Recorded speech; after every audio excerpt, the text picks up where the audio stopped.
Fiz essa pergunta para vocês e recebi muitas respostas muito legais que eu vou compartilhar aqui, até porque elas se parecem. Mais ou menos em 3 grandes blocos dá para dividir as maiores dificuldades das pessoas que responderam aqui em falar em público. E a primeira delas, objetividade.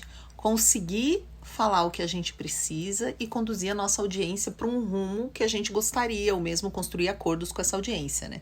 Ter certeza de que estamos falando coisas e estamos sendo compreendidos de forma organizada.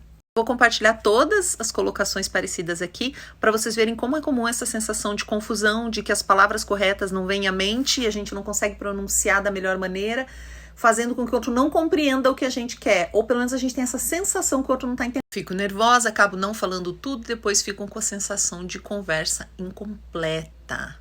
Como controlar o nosso nervosismo na hora de falar, né? Como reconhecer que a gente está entrando num estado que vai impedir de comunicar de forma eficiente. Achei essa super interessante, porque muitas vezes a gente acha que a objetividade é falar pouco e rápido. E na verdade, se você não der todo o contexto necessário e tiver que falar de novo, você não atingiu o seu objetivo. Então não foi uma comunicação objetiva, né? Me enrolo para falar o que eu penso e sinto, não consigo ser clara. Essa questão de não consigo ter clareza, as pessoas não me compreendem, eu mesma não consigo ter certeza que eu tô falando a coisa correta, é muito comum. É uma das maiores reclamações. Então, a primeira principal dificuldade que apareceu é organização. Organização dos pensamentos, organização da fala, organização das ideias, de uma forma que a gente consiga conduzir nossos interlocutores. E a segunda é essa, vergonha. Vamos explorar aqui. Vou associar a vergonha com esse, que é o julgamento dos outros, né? Um pouco de eu tenho medo de ser envergonhado, né? Ou de fazer algo errado nesse caso. A vergonha em si talvez seja a timidez, uma coisa mais interna, e esse é uma coisa mais externa. Esse é super comum. Eu nem espero o outro me criticar. Às vezes eu nem dou oportunidade do outro me ouvir. Eu nem aceito um convite para falar em público, porque eu já me critico antes, já me censuro antes da exposição. Medo de falar algo errado, e aí eu tenho tanto medo que eu erro. Eu atendi um rapaz recentemente e ele disse: eu às vezes começo a gaguejar. O problema é que se eu gaguejo uma vez, aí eu vou gaguejando daquele momento pro final eu só gaguejo. Vergonha de falar merda, eu entendo que aqui é a vergonha do julgamento, né? Do qual a gente já falou, a vergonha mesmo de como os outros vão ver o que eu tô falando, será que eu vou me expressar bem? Será que eu vou errar? É um tipo de medo que pode paralisar e a gente nem querer se expressar. Esse aqui parece que entra no mesmo lugar, né? Superar a voz opressora da minha mãe que dizia que onde adulto fala, criança fica calada. É claro que ela não está se comparando aqui com uma criança, né? Uma moça adulta que mandou. O ato de colocar alguém como tendo a voz e os outros não podem, então geralmente o adulto, e se for o pai e a mãe é o pai, então essa hierarquia de quem pode falar e quem precisa silenciar pode impedir muita gente de se expressar. Inclusive é um tipo de informação, de educação que pode gerar isso, né? Intimidada por algumas pessoas de cargos superiores. Algumas pessoas não têm problema nenhum para falar em público e se comunicar bem, mas se tem alguma autoridade, alguém que ela admira muito, ela fica... Minha dica para quem tem a timidez, essa vergonha, é começar a observar onde isso aparece. É pela quantidade de pessoas? É o fato das pessoas serem próximas ou desconhecidas? Tem gente que tem só com autoridade, mas tudo bem falar com um colega. Acho sempre complicado quando alguém se define como uma pessoa tímida, porque dá a impressão que ela é tímida em qualquer circunstância. E geralmente não é assim. Eu tô atendendo a diretora de uma escola agora que ela não é tímida com os alunos, ela é tímida com os pais dos alunos. Então já tem alguma coisa ali, já tem algo pra gente trabalhar juntas. O que acontece na presença dos alunos que me dá mais segurança? Então é uma questão com autoridade, é uma questão com quantidade de gente, é uma questão de responsabilidade, é uma questão de falta de experiência.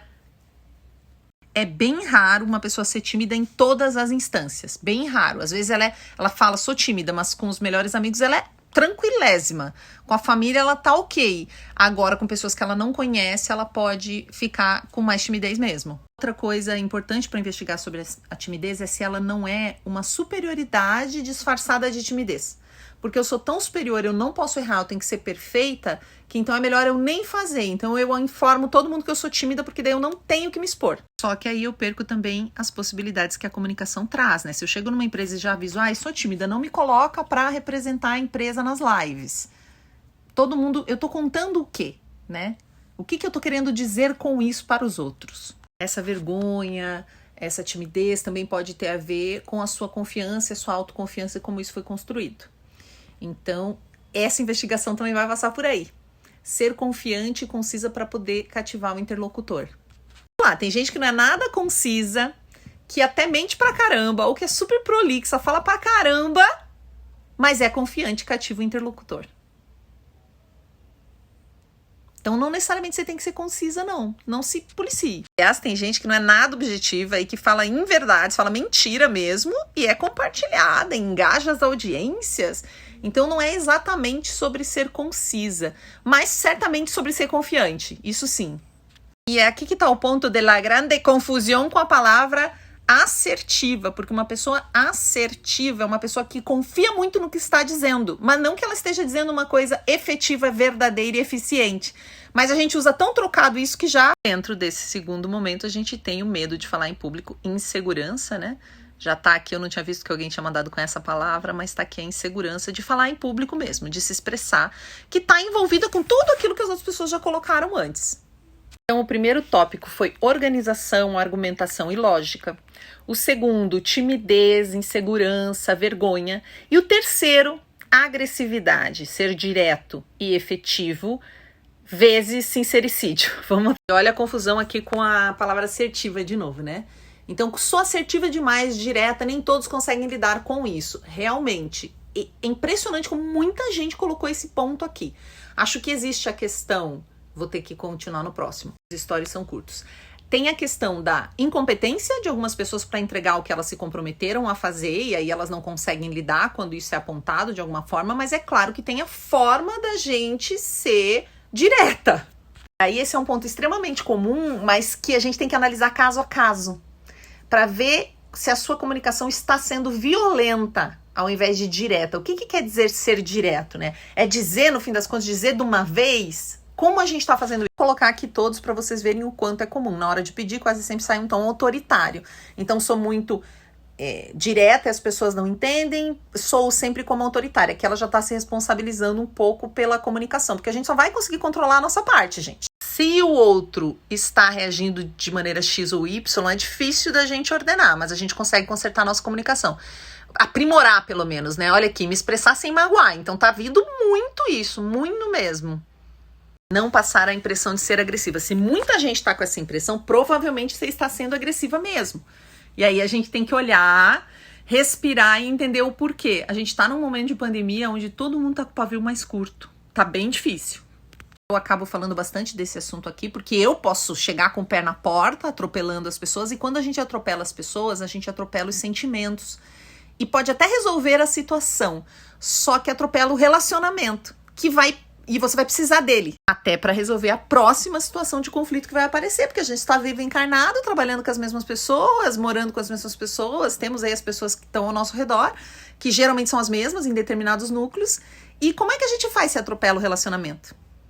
Ou ser passiva demais e me desrespeitar, ou ser assertiva demais e ser irônica, sarcástica ou rude, né? Confiar tanto no que eu tô dizendo que eu acabo atropelando as outras pessoas. É bacana porque ironia e sarcasmo são violências também. E admitir isso já é muito bom, porque aí quando você usa, você sabe que você tá fazendo uma violência. Por que você quer fazer e contra quem? Né? Quais são as suas motivações, suas necessidades que você tá tentando atender agindo dessa forma, né? Olha que legal esse comentário na sequência, porque a pessoa anterior disse que às vezes era assertiva demais e acabava sendo irônica, sarcástica, e essa aqui diz que não consegue lidar com pessoas que se comunicam bem, mas se acham superiores, que provavelmente é a pessoa anterior. Veja só como complica. Ninguém veio no mundo para obedecer outra pessoa, né? A gente gosta de colaborar, de contribuir, mas a gente não quer obedecer. Então, é um pouco complicado quando a gente entra numa conversa acreditando que está correto e que o outro tem que fazer do nosso jeito. Essa conversa vai ser difícil. E aí a possibilidade é a gente entender o que será que essa pessoa precisa que ela tá agindo assim, né? E aí a gente não se relacionar com o jeito que ela tá fazendo, mas com o que ela tá querendo, o que ela precisa de verdade. Às vezes até elucidando isso pra ela. Não tem mágica, infelizmente. É um trabalho, olha, suado, ficar estudando formas de comunicar, comunicação não violenta, para evitar esse tipo de conflito, ou evitar escalar um conflito quando ele começa. Como a gente trabalha todas as dificuldades. Sinto que falo e pessoas não me entendem. Será mesmo? Algumas pessoas chegam para mim para treinamento com essa coisa. Eu não sou objetivo, os outros não me entendem. E aí eu peço uma pesquisa com as pessoas que trabalham com essa pessoa, que convivem, E muitas vezes isso não é uma realidade. Porque é muito difícil que ninguém te entenda. Talvez seja num fórum específico sobre um assunto específico, às vezes uma questão de política, onde os ânimos se acirram. Então é interessante a gente não se julgar. Você pode perguntar para as pessoas diretamente o que vocês acham da minha comunicação. Pode mandar por WhatsApp para os amigos o que você acha da minha comunicação. Qual você acha que é a principal característica da minha comunicação? Para ver o que as pessoas vão falar. Tipo, se vai vir confusão, desconexão. Eu fiz esse exercício com uma cliente que me contratou, porque dizia ela que ninguém entendia ela, porque ela não era objetiva, e todo mundo disse que a principal característica dela era objetividade. E eu pedi a pesquisa porque falando com ela, eu sentia ela muito objetiva, eu entendia tudo que ela falava. E aí é outra coisa, né? Aí uma profissional como eu, que trabalha comunicação, não vai conseguir te ajudar, porque a gente entra no ramo da psicologia. É bacana compreender da onde vem isso, porque eu tô desconfiando do que os outros falam, eu realmente não acredito em características positivas minhas, foi um feedback ruim que eu recebi de uma pessoa que eu valorizo demais, e aí eu pintei tudo dessa cor porque a pessoa disse que tinha essa cor, como é que eu me livro disso, qual é a minha habilidade de lidar com a frustração, são outras questões, e todas elas influenciam na comunicação, inevitável. Falei dos 3 pontos, mas tem outras coisas aqui interessantes, tipo ser sucinta, evitar vícios de linguagem e relaxar. Ser sucinta, muitas vezes quando a gente não é sucinto, a gente tá querendo mostrar trabalho, argumentar muito as coisas para alguém, para convencer essa pessoa. Não sei se é o seu caso, mas esse comportamento é muito comum em quem vai apresentar um projeto, por exemplo, para uma diretoria, para pedir dinheiro, aprovação, e aí aproveita também para mostrar tudo que tem feito nos últimos tempos. E a diretoria não tá nem aí, ela só quer saber do projeto e de qual parte dela que... Então, ser sucinta tem muito a ver com o público. Os vícios de linguagem, é bacana você se filmar e ver os vícios, porque quando a gente começa a ver eles, a gente começa a mudá-los. É impressionante, funciona. Digamos que você faça que é muito comum, né? Se você começa a filmar sua fala e depois você assiste, na próxima vez que você for falar, você vai falar e vai falar, putz, falei. Na outra você vai fazer, na terceira já não sabe. E relaxar todo mundo sabe, gente. Relaxar, você tem que fazer uma coisa que relaxe você. Às vezes a melhor coisa é você comer uma pipoca, um sorvete bem legal antes de você apresentar. Ou fazer muito exercício. Eu, depois de 40 polichinelo, eu tô cansada e relaxada. Não tem mágica também. É o que relaxa. Tem gente que faz meditação e relaxa. Eu não, eu vou ficar mais nervosa se eu meditar antes de entrar numa reunião. Então, pra mim, eu tenho que repassar. Me relaxa eu ter domínio total do conteúdo e eu fazer exercício físico, por exemplo. Tentar responder tudo, porque eu amei muito tudo que vocês mandaram, né? Então, falar sobre o meu trabalho para mais de 3 pessoas ao mesmo tempo. Eu vou juntar com mais uma para responder as duas juntos. A próxima fala disso também. Conheço bem o meu trabalho, mas quando me perguntam o que faço, as palavras somem. Gente, isso é tão comum. E a gente tem que desenvolver essa habilidade de falar o que a gente faz. É a primeira coisa que a gente tem que desenvolver. Um capítulo do meu livro é só sobre isso. A primeira coisa que eu dou de dica para falar do que você faz é dar um exemplo prático de um cliente seu, de uma pessoa que você atende, de algo que você entrega. Então, sabe quando você tem que fazer uma apresentação em público, tipo um TED? Eu treino pessoas para fazerem isso. A segunda dica é uma analogia com algo muito simples, o mais simples possível. Não se preocupe em fazer uma explicação complexa, você precisa tentar simplificar ao máximo, fazer uma comparação com a coisa mais banal possível. Quando uma pessoa quer virar maratonista, né, quer correr uma maratona, ela não contrata alguém e começa a treinar loucamente até ficar boa naquilo? Mesma coisa com a comunicação. A gente treina até a palestra ficar boa, a apresentação ficar boa. Viu? Uma analogia simples. Exemplo prático. Analogia simples. Esqueci a terceira coisa, peraí. Referências conhecidas. É tipo quando piriri pororó. É tipo aquele produto XYZ. É tipo Xerox. Sabe? Mas você trabalha numa outra marca, mas não importa. Fale do jeito mais simples possível. Quando a gente fala sobre o nosso trabalho para alguém que a gente não conhece, o goal, assim, a melhor coisa que pode acontecer é essa pessoa sair dali, alguém precisar do nosso trabalho e ela conseguir falar, tem uma pessoa que eu conheci que faz isso. Então ela tem que entender realmente. Achei bem interessante essa fala porque isso não é incomum. Às vezes a pessoa pensa mais com imagens, ela tem outra lógica dentro da cabeça dela. E aqui a dica que eu te dou é que a comunicação não é sobre você e o seu jeito de pensar. É sobre o outro e o que você quer comunicar com. Então você pode explicar, olha, o meu jeito de pensar é um pouquinho diferente, mas eu vou fazer um desenho aqui para você e você me diz o que pensa sobre esse desenho. Pode ser isso, você só tem que contar o seu jeito. E não tentar se adequar sem explicar o que está acontecendo. Colocar os problemas na mesa é muito bom. eu não tô sabendo colocar em palavras isso agora, eu posso falar depois, eu tô nervosa, essa situação é tão importante pra mim, ou eu tenho tão pouca experiência em falar em público que eu tô me perdendo um pouquinho. Pode falar. Comunicação é sobre essa generosidade de alcançar uma outra pessoa, né? De criar uma ponte, uma conexão.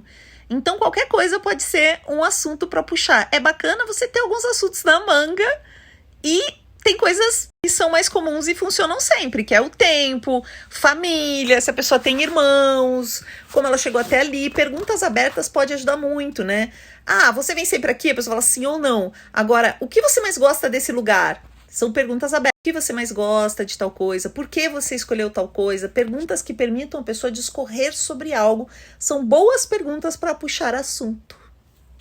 Espero ter ajudado vocês. Vimos aqui que apareceu organização, insegurança e agressividade para trabalhar como principais dificuldades da comunicação de quem respondeu. Mandem para mim suas dúvidas, eu adoro falar sobre isso.